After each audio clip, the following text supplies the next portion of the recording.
আসসালামু আলাইকুম।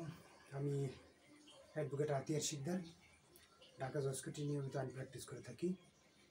আজকে আমার আলোচনার বিষয় শ্রম আইন নিয়ে।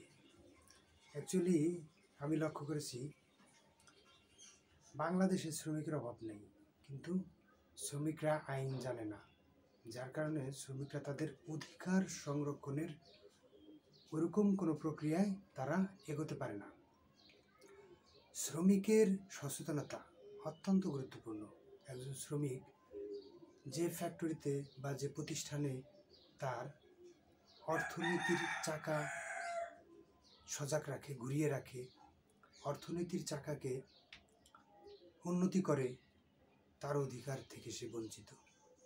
কোম্পানির জন্য, প্রতিষ্ঠানের জন্য, কারখানার জন্য সারাদিন পরিশ্রম করে, কিন্তু বিনিময়ে সে আরও খেটে যায়, কোম্পানিকে দিয়ে যায়, প্রতিষ্ঠানকে দিয়ে যায়, কারখানায় দিয়ে যায়, কিন্তু সে বিনিময়ে তার আশানুরূপ ফল সে ভোগ করতে পারে না।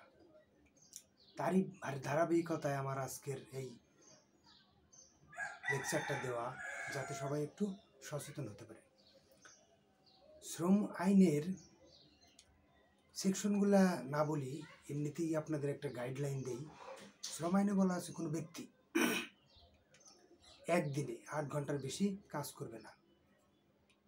শ্রম আইনে 8 ঘন্টার যদি কোনো ব্যক্তি কোনো বেশি কাজ করে, কোনো কোম্পানি, প্রতিষ্ঠান বা কারখানা করায়, তাহলে সে সর্বোচ্চ আর 2 ঘন্টা বেশি কাজ করাতে পারবে বা 2 ঘন্টা বেশি কাজ করতে পারবে। 2 ঘন্টা বেশি কাজের জন্য তাকে বলা হয়েছে ডাবল।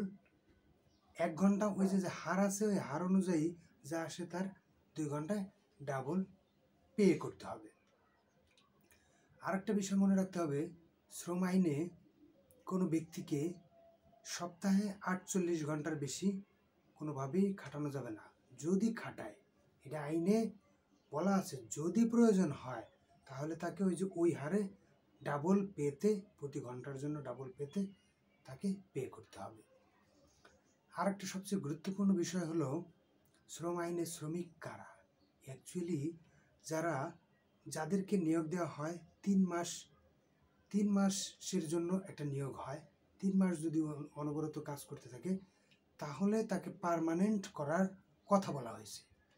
যদি পার্মানেন্ট না করে, কোনো কারণে কোম্পানি মনে করে যে আমার আরও 3 মাস দেখতে হবে যে শ্রমিকটা আসলে কেমন, ভালো কি মন্দ, তার কাজের ফ্যাসিলিটি, তার কাজের মান, তাদের আচার বিধি, এগুলো দেখবে, তাহলে পরবর্তী আরও 3 মাস বর্ধিত করতে পারে।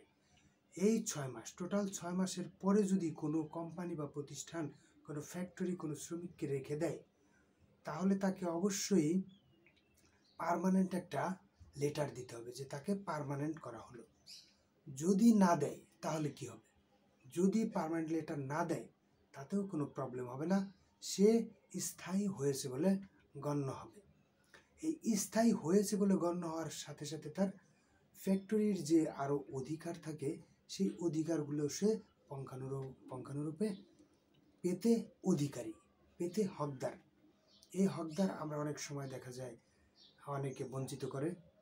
সেই সুবাদে আমি হয়তো পরবর্তী ভিডিওগুলোতে আস্তে আস্তে ছোট ছোট করে আপনাদেরকে সজাগ করার চেষ্টা করব। সবাইকে ধন্যবাদ। আসসালামু আলাইকুম।